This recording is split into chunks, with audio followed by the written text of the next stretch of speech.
Hello everyone, this is doctor Surya Pratap Sarkar, oral dental surgeon and implantologist. आज इस video के माध्यम से मैं आप लोगों को ड्राई सॉकेट के बारे में बताऊंगा, जो एक मोस्ट कॉमन कॉम्प्लिकेशन प्रॉब्लम है। ये क्यों होता है, किस कंडीशन में होता है, इसके क्या क्या सिम्टम है, इस वीडियो के माध्यम से मैं सब कुछ इसमें कवर करने वाला हूँ। तो बने रहिएगा और वीडियो को पूरा जरूर देखिएगा। लाइक, सब्सक्राइब और शेयर जरूर कीजिएगा। तो चलिए शुरू करते हैं।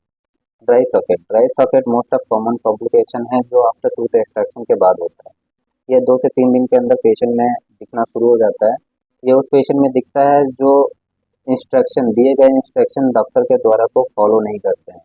जैसे डॉक्टर ने आपको दांत निकलवाने के बाद थूकने के लिए मना करते हैं, तो आप लगातार थूकते रहते हैं, जिसकी वजह से वहाँ पे ब्लीडिंग फॉर्मेशन ज़्यादा होने लगता है। क्लॉटिंग नहीं हो पाता, ब्लड फॉर्मेशन का क्लॉट नहीं बन पाता है, खून का धक्का जिसे बोलते हैं वो जम नहीं पाता है।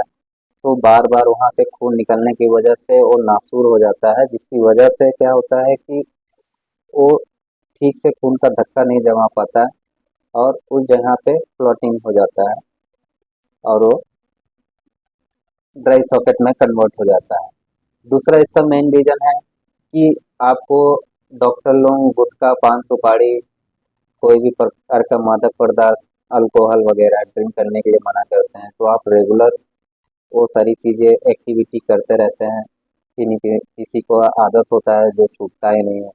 तो आपको ये 3-4 दिन तक दांत निकलवाने के बाद नहीं करना है। ये इसका मोस्ट रीजन होता है, ड्राई सॉकेट आ ही जाता है उन पेशेंट में। तीसरा, खाने के बाद ओरल हाइजीन को मेंटेन नहीं करते हैं, मुंह की साफ सफाई नहीं करते हैं, कुल्ला नहीं करते हैं। जो भी खाते हैं उस निकाले हुए जगह पे वो अंदर की ओर चला जाता है, उसी के अंदर फंसा रहता है। बाद में धीरे धीरे वो पूरी तरह से कवर कर जाता है, तो उस जगह पे भी ड्राई सॉकेट का होना के चांसेस बहुत ज़्यादा बढ़ जाते हैं। तीसरा, अब इसका मेन सिम्टम्स क्या है ये जान लेते हैं। मेन सिम्टम्स में क्या होता है कि पेशेंट को टूथ एक्सट्रैक्शन के बाद उसके जस्ट 2 से 3 दिन के बाद पेशेंट आपको कंप्लेन करता है कि सर, मेरा दांत निकलवाने से पहले जितना दर्द हो रहा था अभी भी उतना ही दर्द हो रहा है।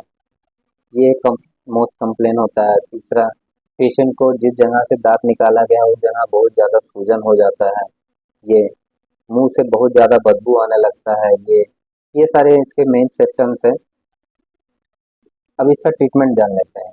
ट्रीटमेंट के लिए हम सबसे पहले क्या करते हैं, पेशेंट जब भी आपको ये सारे कंप्लेन बताता है तो आप फर्स्ट डायग्नोसिस पेशेंट को कीजिए। अगर वो ड्राई सॉकेट है तो सबसे पहले पेशेंट को अनेस्थीसिया दे दीजिए, क्योंकि पेशेंट बहुत ज़्यादा पेन में होगा। अगर आप उस सरफेस को टच भी करेंगे तो पेशेंट को बहुत ज़्यादा पेन होता है।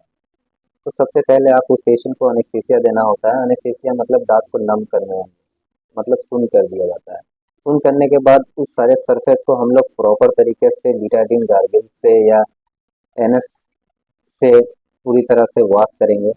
वॉश करने के बाद अगर कोई किसी तरह का फूड पार्टिकल, खाने का कड़ या खाने का कोई भी चीज़ अगर आसपास में है तो उसे साफ किया जाता है। बहुत सारे क्लॉटेड खून जमे हुए रहते हैं तो उसको भी हम लोग निकाल देते हैं। प्रॉपर तरीके से उसको साफ किया जाता है। साफ करने के बाद हम लोग बहुत सारा मेडिकेटेड मार्केट में अवेलेबल है जो डॉक्टर लोग यूज़ करते हैं। जैसे मैं बेसिकली एल्बो क्योर यूज़ करता हूँ।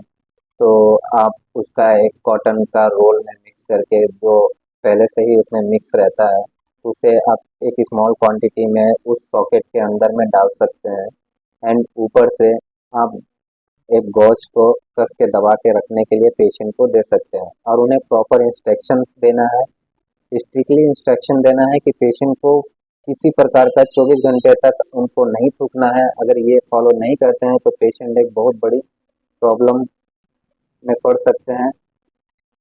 सो आपको 24 घंटे तक किसी प्रकार का कुछ नहीं थूकना है, ना ही स्मोकिंग करना है, ना ही ड्रिंकिंग करना है, किसी प्रकार की कोई एक्टिविटी नहीं करना है, ना ही ज़्यादा बोलना है, ना ही किसी प्रकार का रेस्ट करना है।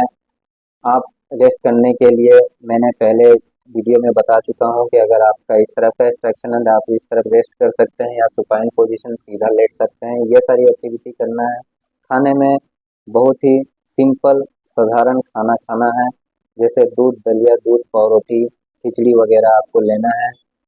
इसके बारे में मैं क्या क्या खाना है इसके बारे में मैं और भी ज़्यादा डिटेल वीडियो बना दूंगा। इसके बाद आप अगर ये आपके डेंटिस्ट के पास अवेलेबल नहीं है तो आप ZnPO4 zinc oxide eugenol paste का पेस्ट बना के भी डाल सकते हैं। मैं इसका भी एक लाइव वीडियो आपको बना के बहुत जल्द आपको दिखाऊंगा कि ड्राई सॉकेट को कैसे लाइव ट्रीटमेंट किया जाता है। तो ये सारी एक्टिविटी पेशेंट को मना करना है जो भी है, तब जाके पेशेंट पूरी तरह से ठीक हो पाएगा। हाँ, ड्राई सॉकेट के केस में आपको कितना समय लग सकता है ये भी पेशेंट मुझसे पूछते हैं। तो ड्राई सॉकेट के केस में पेशेंट का समय नॉर्मल जो एक्सट्रैक्शन होता है उससे 7 डेज टू 14 डेज मतलब 2 वीक का समय और ज़्यादा लग सकता है अगर पेशेंट पूरी तरह से इंस्ट्रक्शन को फॉलो करता है तो। इसके बाद पेशेंट को कुछ हाई डोज एंटीबायोटिक दे दिया जाता है, जैसे 1000 mg तक एंटीबायोटिक दिया जाता है जिसमें मेट्रोनिडाजोल दिया जाता है। कुछ जेल फॉर्मेशन में दिया जाता है ताकि उसके मसूड़े के ऊपर लगाने के लिए दिया जाता है। जैसे तो ये मेट्रोनिडाजोल दे सकते हैं आप, हेक्सी जेल दे सकते हैं, टर्बोपार्ट दे सकते हैं, ये सारी चीज़ें आप लगाने के लिए दे सकते हैं। तो आज तक के लिए बस इतना ही।